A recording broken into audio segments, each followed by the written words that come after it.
Hey, good evening, chess lovers. This is Maurice Bishop. I want to share with y'all this very crazy game. This is actually one of the crazy games that was listed and everything. And this is actually with Steve Morrison versus TK Hemingway. This was played in England back in 1952. So this is a very crazy game, and yo, man, you know what? I'm gonna just go with it, and I ain't gonna stall. I'm gonna just go with it. All right. Steve Morrison played as white. T.K. Hemingway played as black. So E4 was played. E5, Knight F3, Knight C6. Um, Bishop C4 was played, and then Knight F6, and then Knight G5. And I know a lot of y'all know about this. With Knight G5, this starts the fry liver attack or whatever. You know what I mean? Um, but Bishop C5 was actually played. This is actually the start of the Traxler counter attack or whatever. If you know anything about the Knight G5, y'all know about the uh, D5, E catches D5, Knight catches D5, and Knight catches F7. And with this brings White an advantage with a strong attack. In other words, if King catches F7, Queen F3, King E6, and then Knight C3. As you see, the Knight is pinned, so you got the Knight, Bishop, and the Queen hitting this Knight all together. So, but that's the fry liver attack or whatever, right? But in this case, Bishop C5 is played. So it looks like, Knight is about to hit Knight catches F7, in which that's what he's played. And then a counter attack. Bishop catches C5. Man, yo. Honestly, yo, like, man, if I was black, man, I would actually, like, I would actually play this. I would love to play this against somebody, like, literally. But let's keep on going, though. He goes King F1. So let's go back. The reason why he doesn't take, let's say King catches F2. The reason why he doesn't take is because of Knight catches E4. And maybe like for instance, I don't know, like King E1 plays, right? He got the strong move Queen H4. And then obviously if Knight G3 comes in, then Knight catches G3. He's gonna lose his rook. And then once this queen gets down here, man, this is just oh my goodness, man. It's yo, all I can tell y'all, but it ain't gonna look too good. It's not gonna look too good though. And then even if he tries to escape, like not losing his rook, then that's when you got mating attacks coming in. You got Queen F2, King D3, Knight C5 check. As you see, he can't go here because of the knight, can't go here because of the queen, can't go here because of the knight over here. So only place he could go is King C3, and then you got this Queen D4 checkmate. Oh my goodness, yo! Like this is, yo man, this is just nasty, man. This is, yo, I love this game, yo. I really do. I love this game. All right, let's go back. All right, so that's the reason why he didn't take this bishop. So as you see, the king goes to f1, queen e7. As you see, knight captures h8, and then d5. Blocking this bishop. You know, so e catches d5, and then the move knight d4. Look at what's going on here. Black is just he lost his rook, but Black is so developed. Like White doesn't have his knight developed, his bishop developed. This rook is just stuck here. This rook is stuck here. The queen hasn't even made a move yet. Um, but it will soon. But it just the queen is already like I don't know. Man. Black is just fully developed. It's just crazy, man. Let's continue. Pulling c3, and then Bishop G4 was played. Now, the engine actually, this was the top move. The top move was actually D6. This was the top move. And I'm about to show you why. So D6, Queen catches D6, then C3. And then if Bishop goes G4, then Queen A4 check. And then B5. And then after B5, Now, normally you would think, maybe bishop catches b5.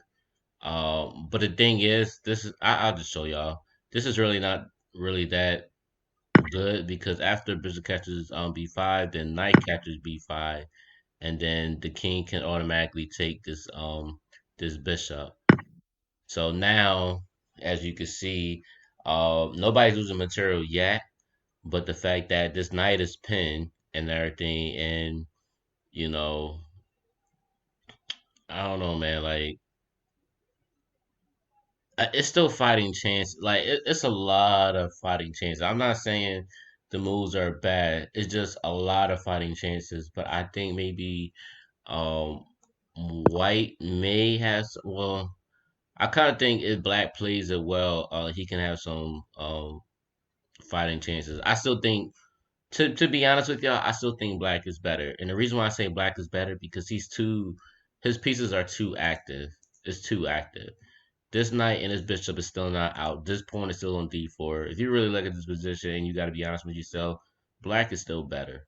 It's point blank, period. Black is totally better in this position. But that was one of the lines that um, the engine said, like d6 was like the better move. But in this game, it really don't even matter because black is just still crushing. And this is just to me, in my opinion, I just think black is all around just better. After this bishop catches f2, I just think black he's just crazy with it, man. Like black got too much active pieces. So after bishop g4 is played, then queen a4 is played, and then bishop d7, queen b4, and it seems like, and see this is how you know when you try to exchange the queen and everything is I kind of think it was kind of like forced in a way because I mean let's go back. I mean after bishop d7, I mean the queen can go back to queen d1, but to me I just think it's going to be worse on this part because of the activity of the pieces, and then once the queen get in the right square, I think white's still going to lose. But queen b4 was played, queen catches b4, c catches b4, then bishop h4. As you see, knight c2 is being threatened where this rook will be trapped and it will be taken, which is why knight c3 was played. And then king e7 because this knight is still on h8 and rook is ready to capture this knight. So then g3 was actually played. All right, so look at this, y'all. So I now the engine actually says, uh, where is that? I was just looking at d3 first. So the engine actually said this. It says d3, rook catches h8, then g3, then bishop h3, then king e1, then bishop g5, which it really, I mean, I'll show y'all. Bishop catches g5, knight f3 check, king d1, knight catches g5, and then king c2. So as y'all can see in this position, black is still down. Black is still down a rook, and white still has two minor pieces, but also black is also down a pawn, I believe. Yep, he is. He is down a pawn, and down a rook. In this position, I think white would actually be okay in this position. And the reason why I'm saying it is because now before in the beginning, White was cramped up. He was like, he couldn't get his pieces out. But now White is starting to have his pieces on active squares now. Now his pieces develop. His rooks can move. And like I said, White has an extra rook. So I think in this position, I think White has a chance of winning. If Black plays it like real accurate or whatever, it could be a draw or whatever, things like that. But I think White is not lost here. White is definitely not lost here. Not at this moment. He's not. But D3 was actually one of the best moves, and I think Steve Morrison probably could have saved this game by playing his D3 move. But anyway, the move that he played was G3. This is the move that he played. He played G3. He invited the bishop H3 check. King G1. All right, let's go back. So the reason why he goes King G1, because if he goes King E1, then of course another line Knight C2, King D1, Knight captures A1, and then G catches H4. Getting rid of dark square bishop. Bishop G4, which is pretty much you know, this Bishop G4 is an annoying check. Um, but Bishop B2, Bishop catches E2, Knight catches E2, and then Knight catches D5. B3, as you can see, the Knight want to try to, well, B3 is played because the Bishop is trying to get to Bishop B2 to trap the Knight and everything. So Knight catches B4, and then Rook G1, G6, um, and then Bishop B2. And like I said, and then the thing is, after Bishop B2, he can go Knight C2, but now he does have the threat Bishop catches E5. And the reason why I'm saying Bishop catches E5 because even after Rook D8, he still have moves like Rook G3. Oh, my bad, y'all. I don't know why this is doing that. Here we go. Um, Rook G3. Like I said, the whole point of it because as you can see, the Knight E3 was going to be threatened, and then this Black Knight can actually get out the way. So Rook G3 had to be played to prevent that. The whole point of it is once we go, well, we can't go pawn A3, but the whole point is keep this knights in the same position. Like you have to keep them defending each other or whatever. Because if you don't, then then that knight will get away. But right now, I mean, everything is even right now. But if this piece is lost, if one of the pieces is lost, then somebody is going to get an advantage and win. Simple as that. All right, y'all. So let's go back. Um, King G1, like I said, King G1 was played. I think King E1, even though he would have lost a rook, but he still would have had some chances, and it would have been equal on like both sides. Well, minus that black is down a pawn or whatever, but it would have been an equal position or whatever. But maybe slightly on black. But like then again, like I said, you can never tell. These moves are so surprising. But King G1 is played. Knight G4. Bishop B2. You had to go Bishop B2 to prevent. Let me show y'all. He had to go Bishop B2 just to prevent the Knight F3 checkmate. That was the whole point. That's why he goes Bishop B2. Even though this still loses, maybe the other saving chance was maybe on D6. But even after D6, Bishop G on D5 is played, then Rook F8. And as you see, the Rook is already threatening Rook F1 checkmate. So you got to go Bishop G2 and then Rook F2, which is still crazy because now he's threatening Rook captures G2. And then if he can get this knight out the way, he'll threat Knight E2 checkmate, or he could threat Knight F3. Either way. So, but Knight G6, um, I'm just giving y'all certain variations. So if Knight G6 was played, hoping that, hold on, let me show y'all. If A catches G6 is played, then Knight D5 check.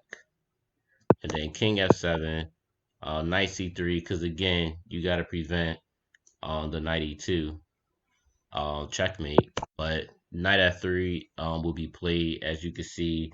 This pretty much would be checkmate, but the only way he could stop that is with Bishop catches F3. And after Bishop catches F3, then you got Rook F1 checkmate. Now, I want to show y'all this, though. What happens if uh, White does this, which I kind of pretty much explained it to y'all. If Bishop captures here, then of course this would be would this be checkmate? Yeah, that would be checkmate. Yeah. So if he decides to take that bishop, this would be checkmate either way, and black is still lost. So, but in a position D6 wasn't played, Steve Morrison played Bishop B2, which Hemingway actually took, and then Steve Morrison took back, and then Rook F8. As you can see, what we just talked about before, already threatening Rook F mate. So knight f4 giving up his knight, but then he had this beautiful move, which was rook captures f4 and white resign. White resign, because if he takes this bishop, then you got bishop f2 checkmate, which is a beautiful mate, like crazy, y'all. Very crazy game, man. Hemingway showed off on this, man. And again, y'all, this is the Traxler counterattack, man. I'm telling you, man, y'all need to look this up. This is very strong stuff, man. This is one of the craziest game ever, man. Again, y'all, I hope y'all enjoyed this video. Please like, please share, please comment, share your ideas in this video. And honestly, y'all, if y'all have any other games that you would like me to analyze or whatever and talk about in this video, please comment below and give me the games that you would want me to talk about or analyze in this video. And also, y'all, please, excuse me, y'all. Also, y'all, please don't forget to subscribe for real. Don't forget to subscribe, man. For all y'all that's been watching these videos, man, I really, really deep down appreciate it. And have a great evening, and be blessed. All right, y'all. Peace out, and have a good night.